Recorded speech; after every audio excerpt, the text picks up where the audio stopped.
to our petrology lab. Here we've got a wide collection of both minerals and rocks from all over the world.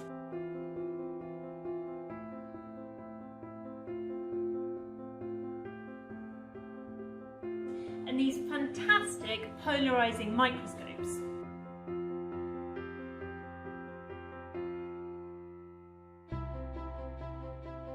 We use these to investigate both minerals and rocks. So we're looking at both hand specimens of rocks and fossils, as well as looking at rocks under the microscope in thin section form, such as the example behind me. My colleague Dean is going to explain a lot more about the rocks and minerals that we look at in this lab. Hello, my name's Dr. Dean Bullen.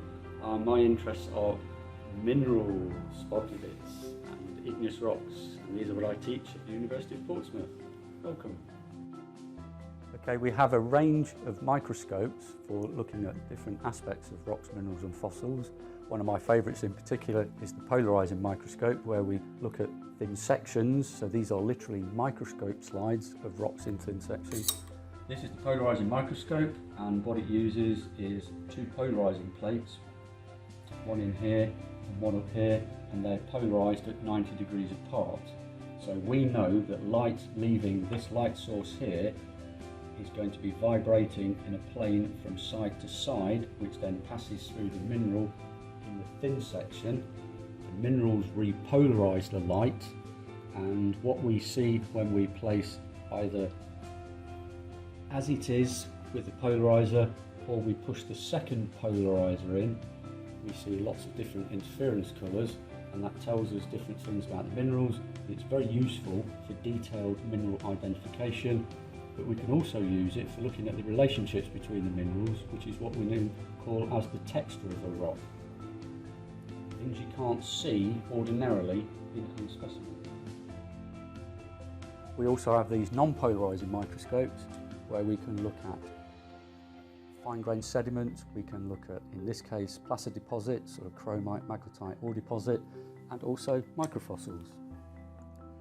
This is a garnet amphibolite from West Greenland.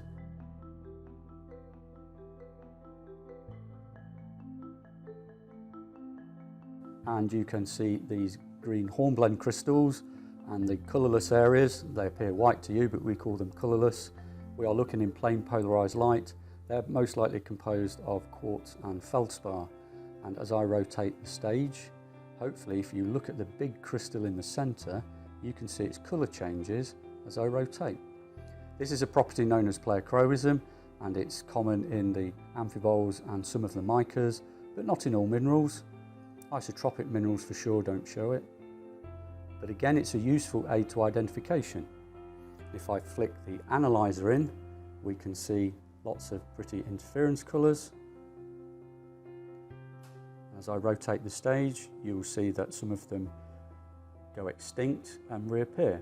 And again, this is all due to the optical properties of the individual minerals.